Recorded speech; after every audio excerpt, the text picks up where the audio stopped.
नमस्कार विद्यार्थियों।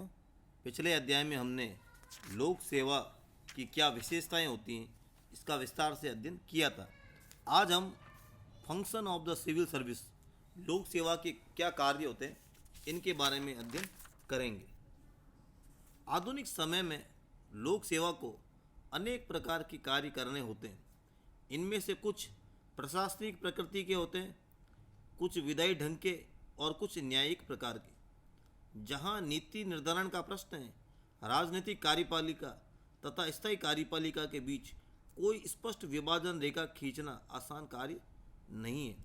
सिद्धांतः नीति निर्माण केवल मंत्रियों का ही काम है, परंतु व्यवहार में नीति निर्धारण में लोक सेवक महत्वपूर्ण भूमिका अदा करते हैं, क्योंकि उनके द्वारा दी गई सलाह एवं सूचना के आधार पर ही मंत्री नीति बनाते हैं। लोक सेवा के कार्य इतने अधिक हैं कि उनकी विस्तृत सूची बनाना संभव नहीं है, परंतु उसके प्रमुख कार्यों का विवेचन इस प्रकार किया जा सकता है। प्रथम कार्य है नीति निर्माण। यद्यपि नीति निर्माण करना संसद एवं मंत्रियों का कार्य है, किंतु व्यवहार में ये कार्य लोक सेवकों के हाथ में आ गया है। वे न केवल मंत्रियों के सलाहकार हैं, अपितु अपने कार्यों में निपुण होने के कारण नीति निर्माता भी बन गए हैं। दूसरा कार्य होता है सलाह देना। लोक सेवा का सबसे महत्वपूर्ण कार्य राजनीतिक कार्यपालिका के सदस्यों अर्थात मंत्रियों को परामर्श देना है। यद्यपि शासन की बागडोर मंत्रियों के हाथ में रहती है, तथापि उन्हें सही सलाह देने का उत्तरदायित्व लोक सेवकों पर रहता है। चूँकि मंत्री अनाड़ी होते हैं, इसलिए वे नीति निर्धारण के मामले में अपने विश्वस्त अधिकारियों पर अत्यधिक निर्भर करते हैं। इतना अधिक कि रैमजे मेयर के अनुसार 100 में से 99 मामलों में लोक सेवकों की राय मंत्री मान लेता है और नियत स्थान पर हस्ताक्षर कर देता है।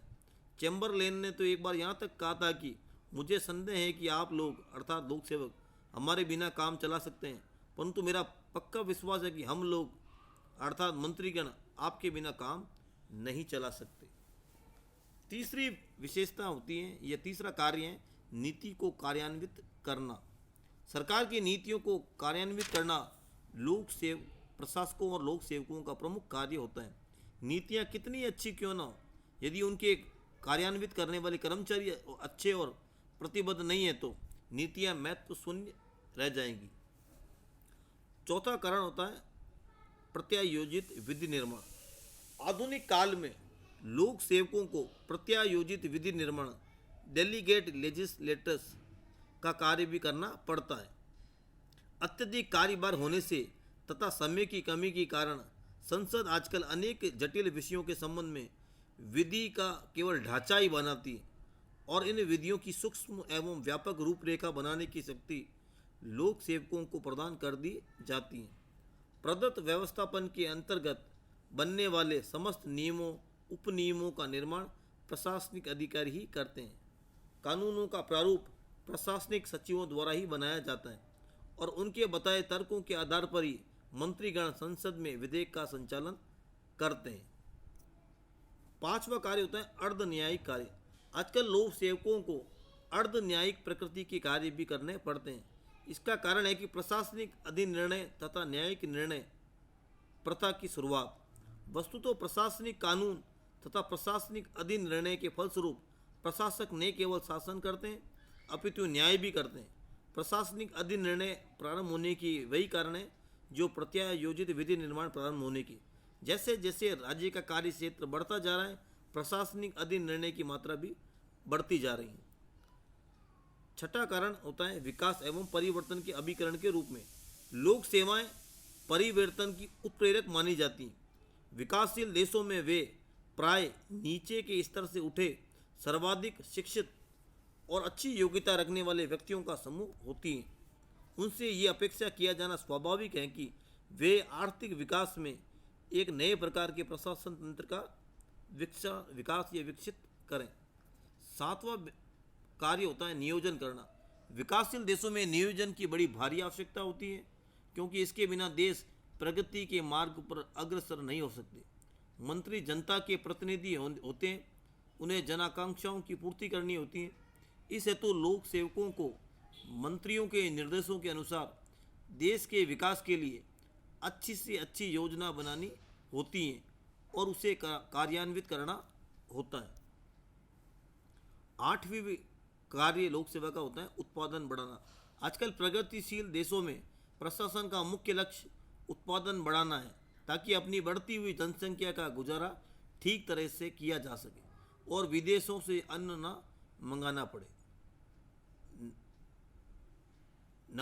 नवी विशेषता होती है सार्वजनिक सेवाओं का निष्ठापूर्वक संपन्न करना।